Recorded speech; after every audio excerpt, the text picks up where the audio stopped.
Mənim təəssüratlarım əslində çox olmaq istədiyim bir ölkədir. Həmişə də deyirdim ki, mən Kitayı gələcəyin ölkəsi kimi təsəvvür edirəm. Çünki burada hər şey çox inkişaf eləyib. Onu deyim ki, əslində birinci şəhərimizdir. Biz 3 şəhərində olacağıq, Xancıldayıq hal-hazırda.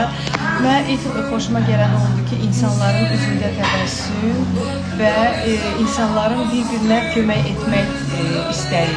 Mehribandılar insanları. Yemək baxımından çətinliyimiz var.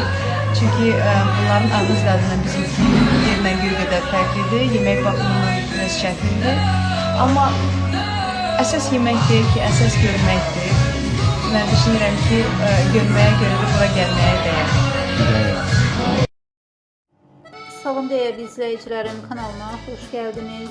Mühendis Sevda Yahyayeva həyat yoldaşı Zakir Bayramovla birlikte istirahətə yollanıb. Akşam Yoxdaz xəbər verir ki, cütlük bu dəfə Çinə gedib. Onlar əvvəlcə Hanço, daha sonra isə Şanxaya gediblər. Sevda görüntüləri sosial şəbəkədə paylaşıb.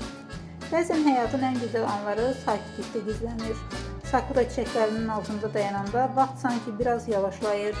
Hər qəşəng bizə xatırladır ki, gözəllik keçicidir, amma hiss etdiyimiz anlar əbədi qalır deyə Sevda paylaşımında qeyd edib. Sevdanın həyat yoldaşı qiymətləri